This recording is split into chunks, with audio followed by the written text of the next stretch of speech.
The movie starts with an ancient tale about a country plagued by grotesqueries, until an emperor and other selected gifted families rose to protect their country for generations to come. The grotesqueries were defeated and turned into insects, sealed away in burial grounds. Years later, the grotesqueries are behind them, but different families still possess gifts, secured by lineage. These different families are always at odds with each other. Mio is the eldest daughter of a gifted family called the Saimori. Her parents' marriage was an arranged marriage, and her mother passed away soon after she was born. The father remarried and now has a daughter named Kaya. Kaya is blessed with a gift. Mio, on the other hand, has become a servant in her own house. One day, her father walks in while she's being maltreated and tells her to go to her room and get ready. She's been married off to Lord Kudo Kyoka of the Kudo family. She wants to be optimistic about the marriage, telling Mr. Koji that she's old enough and she could end up happier in her marriage. Meanwhile, the emperor has a revelation. Peace will cease to reign. Mio's awful family gave her to a man who's known to be ruthless. He belongs to a prominent family that can use multiple gifts. He's 27 years old and said to be leading an army unit of gifted people. Mio is used to being ignored, so Kyoka's lack of affection when she arrives doesn't deter her. At night, Mio has a dream. In it, she's a little girl, and her mother apologizes for not being there to protect her. Her mother's voice goes mute after that. Mio wakes up in a fit, wondering what else her mother had to say. It's refreshing to see someone nice to Mio. Her name is Yuri, and she's Lord Kyoka's help. She's shocked to see Mio hard at work in the kitchen and acting like a servant would. Mio is used to being reprimanded and having to bow down in apology, but Yuri warmly tells her she's done nothing wrong. She knows Mio would feel better working and welcomes her to be her teammate. Kyoka spots a bird familiar, uses his powers to subdue it, and decides to keep his finding to himself. Mio and Yuri serve breakfast, but Kyoka refuses to take the first bite, accusing Mio of possibly poisoning the food before he storms out. Kyoka is the captain of the Anti-Grotesqueries Special Unit. Godu comes into his office with a list of applicants for the new intake, and goes on to tease Kyoka for being in a bad mood. He deduces that Kyoka was either scolded by Yuri, or his new fiancé has run off like the others. Kyoka was actually scolded by Yuri earlier. She reprimanded the way he treated Mio. Yuri's gut feelings say this girl is different. She's thoughtful and harmless, but Kyoka still doesn't trust Mio. He, however, trusts Godu enough to show him the bird familiar he'd found in the garden that morning. Chaos breaks out in one of the rooms, and Kyoka steps in to subdue the strange element, before it metamorphoses into something worse. With Godu accompanying him, he goes to the Army General Staff Headquarters to see Sudo Tsuguji, Director General. Grand Steward of the Ministry of the Imperial Household, Kamamura Norio, is also present. They have a meeting and deduce several grotesqueries, now insects, have been released from their burial grounds. While the Imperial Household has been deployed to fix the situation, the perpetrator is still unknown. Kyoka announces the Anti-Grotesqueries Special Unit will handle the outbreak in the capital city, keeping the situation from escalating to the public's eye. He's introduced to Mr. Tsuruki Arata, who will act as a private investigator. Arata has no gifts. Kyoka returns home and finds it hard to reconcile how such an odd girl could be part of a prominent family. Mio's family has the gift of the wind. He decides to be nicer to her, allowing her to prepare his bath for the night and his breakfast for the following morning. In his absence, Mio worries she'll get kicked out when Kyoka learns she possesses no gifts. Mio prepares breakfast and Kyoka praises the meal. It's the first time someone has complimented her and she gets emotional, bursting into tears. On his way out, Kyoka asks Yuri to keep track of Mio's daily routine while he investigates the Saimori family. The Saimori family is marrying into the Tatsuishi family, a family with the gift of manipulating objects. Mio's father is trying to negotiate the betrothal money. The plan is to cover up his losses after Mio's mother, a gifted woman, bore him a worthless child. Kyoka learns from Godu that Mio's mother was Usuba Sumi.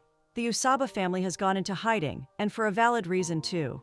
They possess the strange gift of mind manipulation. They can read and tamper with people's thoughts and memories. Yuri reports back to Kyoka about Mio. His fiancée didn't do much with her day, but she seems to have trouble sleeping.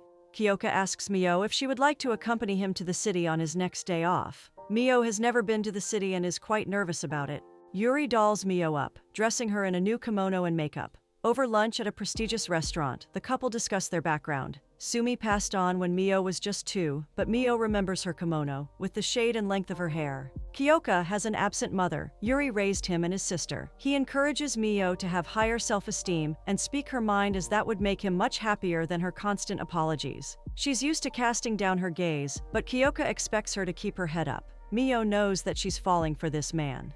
Lord Takahito is the successor to the emperor and is good friends with Kyoka. Kyoka informs Takahito that they have gotten rid of the insect found in the capital. Little does Kyoka know that another insect has shown up. The emperor tells Kyoka to lead the anti-grotesqueries special unit as a shield. Mio gets a gift for Kyoka at the market and unfortunately runs into her sister. Kaya is mean and Mio has a panic attack. Arata comforts her but runs off when Yuri shows up.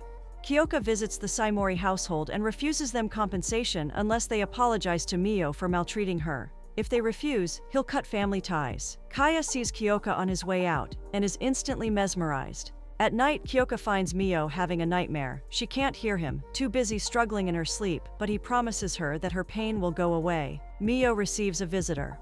It's a woman from her previous nightmare. She's a nanny that her stepmother fired after trying to protect Mio. Hana is excited to see Mio and congratulates Mio on her happy marriage. But Mio is weighed down by the fact that she's giftless, so it's only a matter of time before Kyoka kicks her out. Hana explains it was Kyoka who looked for her and brought her here. She assures Mio that Kyoka is a good man. Mio confesses to Kayako that she has no gifts or education. She worked as a servant in her father's house, and she's unworthy of becoming his wife. She has a gift for him to express her gratitude for a time well spent in his household, no matter how short. Kayako tells her he plans to officially engage her as he's grown to like her presence. The feelings are mutual, and Mio is relieved she gets to stay. On his request, she uses her gift to help tie his hair. He also mentions that he'll be busy and away for the next couple of days. The emperor calls for his son, and Lord Takahito dutifully reports to his father's side. The emperor knows Takahito has been forced into his role. He can't hide that he dreads the weight of the responsibilities, but the emperor wants him to successfully carry on his legacy. Before he leaves, the emperor would also like to have a friendly chat with Kayako. There's been a breakout. The insects have infected several gifted people, rendering them useless. There's no remedy yet, and Godu speculates whether the insects would perish with their hosts. Mio comes to Kayako with lunch. He's surprised to see her but appreciates her thoughtfulness. Mio also thanks Godu because he found Hana on Kyako's behalf. With a smile, Mio watches Kayako relate well with his comrades. Godu explains that he's admired by all of them. An infected person shows up at the institution, suffering from fits of cough and scleral show. Mochizuki finds him outside the gates. Kayako sends gifts to Mio, including a golden comb that usually means a proposal. She and Yuri are looking at kimonos when someone knocks at the door. Mio goes to get it, and Yuri realizes too late that Mio has been abducted. Meanwhile, Kayako is still digging into Mio's background. He experienced something deep on the night she had her nightmare, and won't stop until he figures it out. His thoughts are interrupted when Mr. Kuji brings bad news. Mio was kidnapped by her stepmother and half-sister. Kaya wants her to call off her engagement to Kayako. Mr. Koji tells Kayako it was Kaya and his father who orchestrated the abduction. Tatsuishi wants Mio married into his family. Kayako arrives at the Saimori residence and unleashes his wrath.